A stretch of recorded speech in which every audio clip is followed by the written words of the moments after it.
Hello everyone, welcome to learning science. आज का हमारा टॉपिक है reciprocal lattice to simple cubic lattice. तो आज हम जो है सिंपल क्यूबिक लेटिस का रेसिप्रोकल लेटिस निकालेंगे। यहाँ पर पहले मैंने बी लिखा था, ठीक है। आप लोगों को कहा था कि यहाँ पर नीचे अगर बी स्टार है तो बी आएगा, सी स्टार है तो सी आएगा, लेकिन रियलिटी में ये जो तीनों टर्म्स है वो इक्वल है।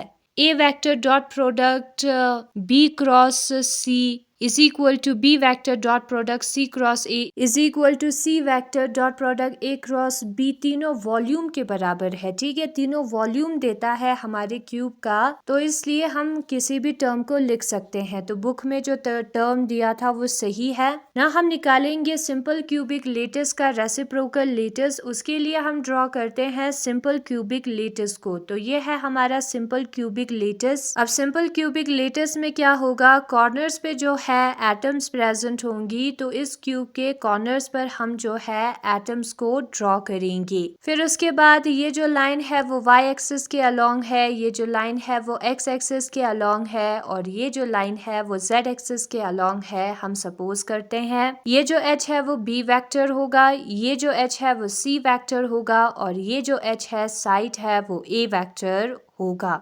ना हम लिखेंगे primitive translation vectors of a simple cubic crystal. जो सिंपल क्यूबिक क्रिस्टल होता है उसके प्रिमिटिव ट्रांसलेशन वेक्टर्स को हम यहाँ पर लिखेंगे। सबसे पहले आता है ए वेक्टर, जो कि ए आई केप के बराबर होगा, ठीक है। आई केप जो है वो एक्स एक्सिस के डायरेक्शन को रिप्रेजेंट करता है। बी वेक्टर जो है, ये जो साइड बी है उसके साथ उसका direction which is j cap उसके बराबर होगा, और सी वेक्टर जो है वो सी के केप के बराबर होगा, जहां पर सी साइड है और के केप जो है जेड एक्सिस के डायरेक्शन को हम कहते हैं। अब यहाँ पर आई केप, जे केप और के केप जो है वो यूनिट वेक्टर्स को दिखाता है। एक ऐसा वेक्टर जिसका मैग्नीट्यूड जो है वो 1 होगा और डायरेक्शन जो है वो अलोंग एक्स वाई और जेड एक्सिस के डायरेक्शन में होगा रिस्पेक्टिवली। नाउ हम इस क्यूब का वॉल्यूम निकालेंगे। ये जो यूनिट सेल है उसका हम निकालेंगे वॉल्यूम। तो वो कितना होगा, v जो है वो a vector dot product b cross c vector के बराबर होगा।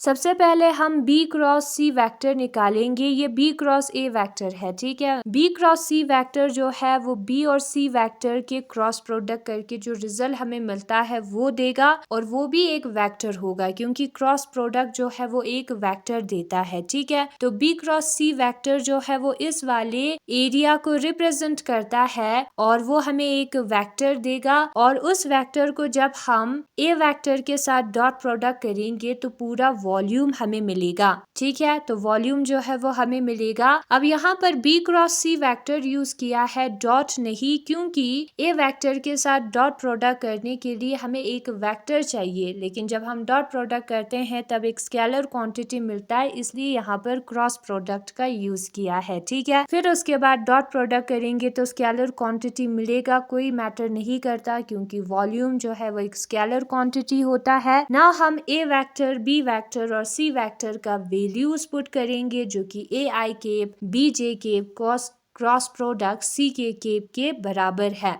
और ये हमारा एक क्यूब है, तो तीनों साइड्स जो है वो क्यूब का इक्वल होगा। ए बी सी तीनों जो है वो ए के बराबर है, ऐसे हम लिख सकते हैं। तो हम लिखेंगे ब्रैकेट के अंदर ए जे के क्रॉस प्रोडक्ट ए के, ठीक है। अब यहाँ पर प्रोडक्ट है, क्रॉस प्रोडक्ट है या dot product, doesn't matter. Product है मल्टीप्लिकेशन, जो स्केलर क्वांटिटीज है उसको अलग से इंटू कर सकते हैं, वेक्टर क्वांटिटीज को अलग से इंटू कर सकता है जब सिर्फ प्रोडक्ट हो, ठीक है। जो हम मल्टीप्लिकेशन में करते थे तो ए को हम अलग से इंटू करेंगे, और जे वेक्टर क्रॉस प्रोडक्ट के वेक्टर जो है वो आई केप के बराबर होता है, ये हमने क्रॉस प्रोडक्ट में पढ़ा होगा। तो जे वेक्टर क्रॉस प्रोडक्ट के वेक्टर के जगह पर हम लिखेंगे आई केप। अब यहाँ पर ये जो स्केलर ए और ए है उसको हमें अलग से इंटू करना है, यानी कि ए स्क्वायर आएगा। ए इंटू ए जो है वो ए स्क्वायर होता है, तो यहाँ पर a नहीं a स्क्वायर आएगा। ठीक है, तो इस चीज को याद रखना है। फिर उसके बाद ये जो दो स्केलर्स है उसको अलग से इंटू करेंगे और जो वेक्टर क्वांटिटीज है उसको अलग से इंटू करेंगे तो a क्यूब आएगा। आई केप डॉट प्रोडक्ट, आई केप जो है वो 1 के बराबर होता है। वेक्टर प्रोडक्ट में आपने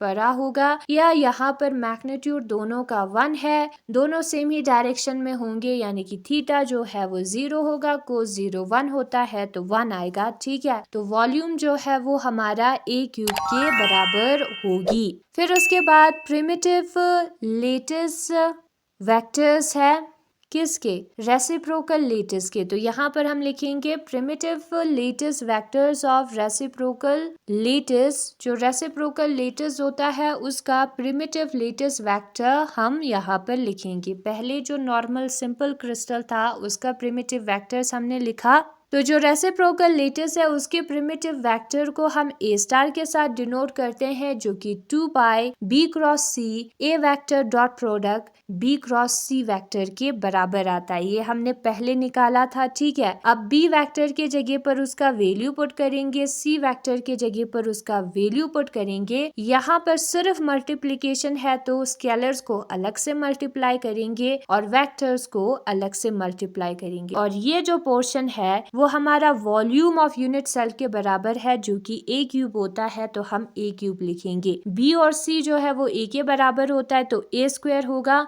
हो जाएगा कैंसिल, नीचे बचेगा सिर्फ एक ही a। j vector cross product के वेक्टर जो है वो i केप के बराबर होता है, तो a स्टार वेक्टर जो है वो 2 pi divided by a i cap के बराबर होगा। सिमिलरली उसी वे में हमें जो है b स्टार वेक्टर मिलेगा, जो कि बराबर होगा 2 पाई a, डायरेक्शन उसका j केप के डायरेक्शन में होगा, और c स्टार वेक्टर b जो है 2 पाई a, डायरेक्शन उसका k केप के डायरेक्शन में होगा। ऐसे हमें मिलेगा। ठीक है, तो ये जो है 3 वेक्टर्स है 3 अलग डायरेक्शन में। अब यहाँ पर अगर हम डायरेक्शन को कंसिडर ना करें, सिर्फ मैग्नीट्यूड लिखे, तो a स्टार ऊपर वेक्टर नहीं आएगा, b स्टार और c स्टार तीनों 2 पाई a के बराबर है, सेम डिस्टेंस है, यानी कि एक सिंपल क्यूब हमें मिल रहा है यहाँ पर। तो जो रेसिप्रोकल लेटिस होता है ऐसे लेटिस का वो हमें सिंपल क्यूब ही देता है।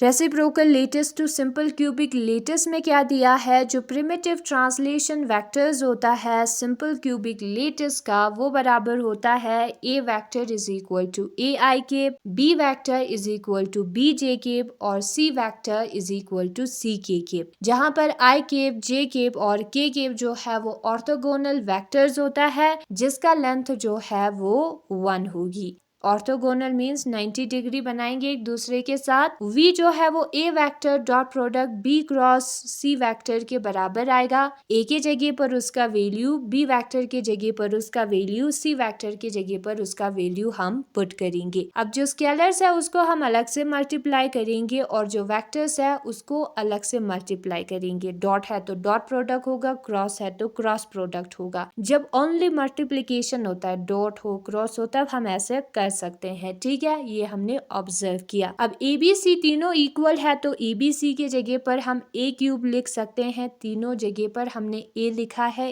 a b c, तो a क्यूब आएगा। j वेक्टर क्रॉस प्रोडक्ट के वेक्टर जो है वो i केब होता है और i cab into i cab जो है वो 1 होता है। नाउ हम रेसिप्रोकल लेटिस का प्रिमिटिव लेटिस वेक्टर्स निकालेंगे। ठीक है, तो a स्टार जो है वो 2 पाई b vector cross product c vector divided by a vector dot product b vector cross product c vector आएगा। फिर उसके बाद b वेक्टर की जगह पर उसका वैल्यू, c वेक्टर की जगह पर उसका वैल्यू हम पुट करेंगे। ये जो टर्म है वो हमने ऊपर निकाला था, वॉल्यूम है जो कि a क्यूब है, उसको हम पुट करेंगे। bc स्केलर क्वांटिटी से अलग से मल्टीप्लाई करेंगे और जो वेक्टर्स है उसका अलग से क्रॉस मल्टीप्लिकेशन करेंगे, तो j वेक्टर क्रॉस प्रोडक्ट के वेक्टर जो है वो i वेक्टर के बराबर होगा। फिर उसके बाद a स्क्वायर जो है वो कैंसिल हो जाएगा, नीचे बचेगा a, तो a स्टार वेक्टर जो है 2 pi divided by a i cap के बराबर होगा, और उसी तरीके से b स्टार वेक्टर जो है 2 pi divided by a j cap होगा और c स्टार यहाँ पर